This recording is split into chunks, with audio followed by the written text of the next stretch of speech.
This is Kal Kat, the Kal Kat Story, and this is a quick review of the Orville Gently Falling Rain, I think is the title of it. Yeah, so you have the Orville crew going to the Krill homeworld. They call them the Krill. Anyway, they're vampire people. Vampire Twilight people. And with a peace delegation that is overthrown by a charismatic, malevolent dictator. It's a lady in this version, but it's clearly supposed to be Trump. And she organizes a crew to take over the planet. Succeeds in this version.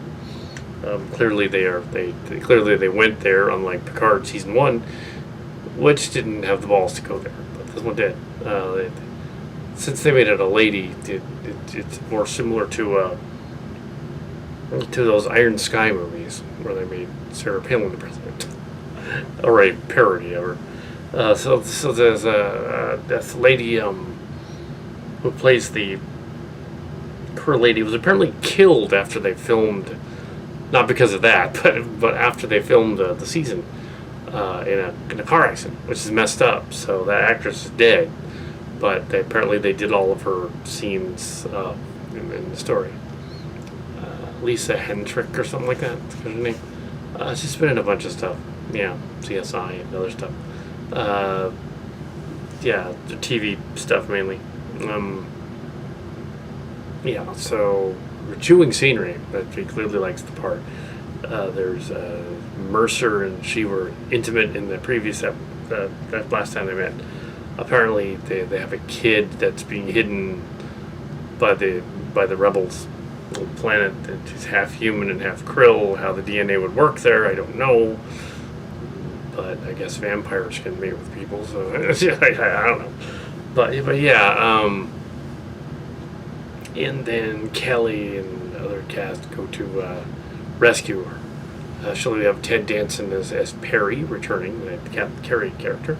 We also have a lot of nods to Space Vanguards and Starcrackers, the fan film, and Space Vanguards books. A lot of nods to Cillian Space.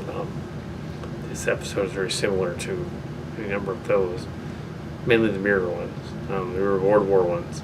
They're kind of like Borg, sort of. But the Kalon are kind of like Borg, too. They're like more machine. They have to be rescued from the planet.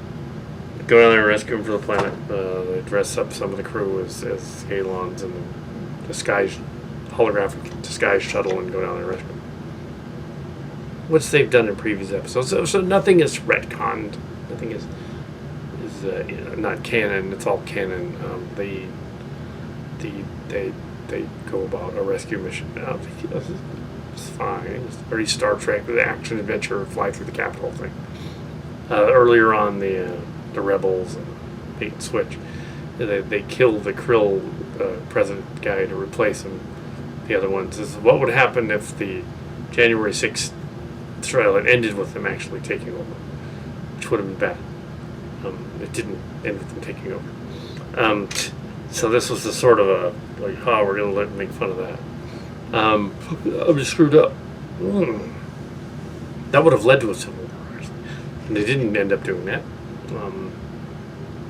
But yeah, they also reference abortion at one point. The aliens have outlawed it on the planet, and they forced people to watch holographic images of the kid they gave up in the planet, which is kind of strange.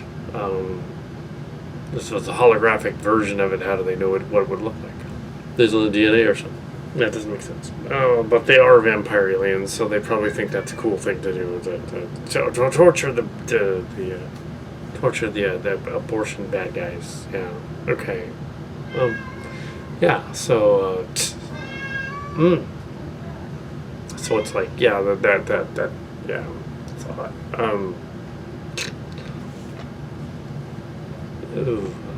It's odd that the right to choose there isn't just the woman's decision, if she's the chancellor. Yeah.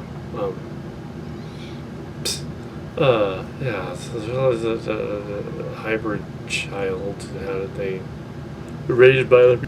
I'm not sure what the gestation period of them is.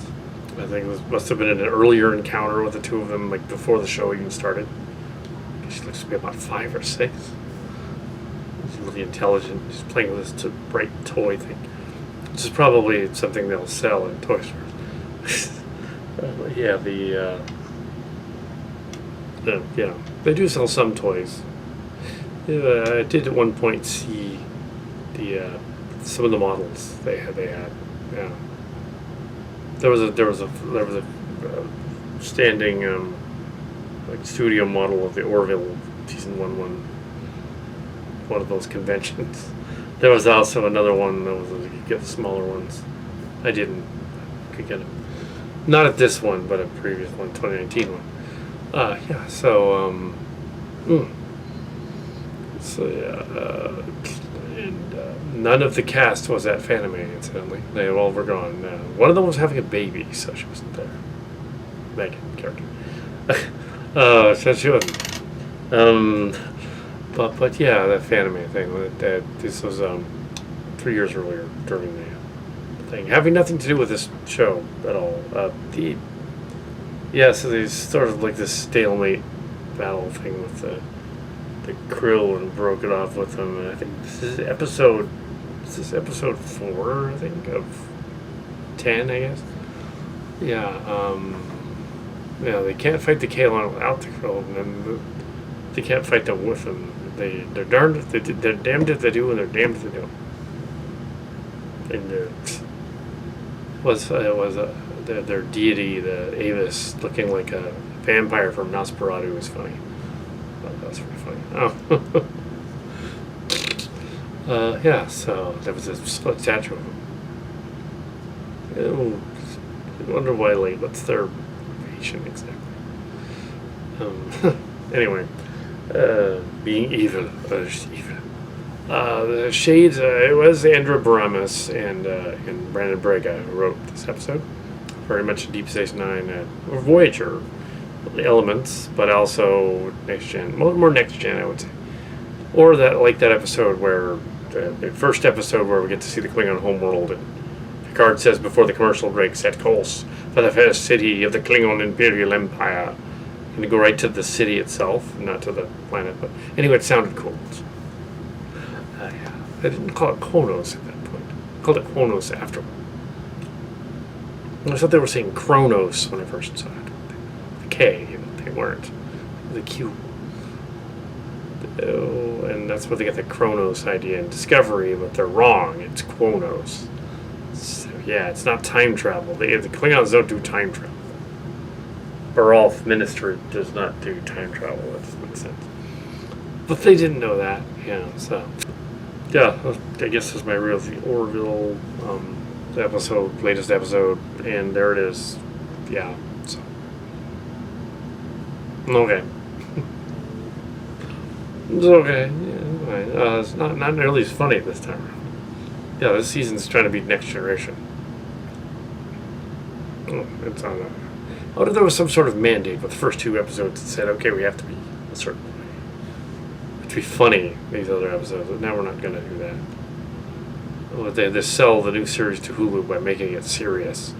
I can assure you that there's more Starship locations in the future after the Transformers, that they will be funny. They will definitely always be comedies. We're not going to do anything serious. Yeah, so anyway...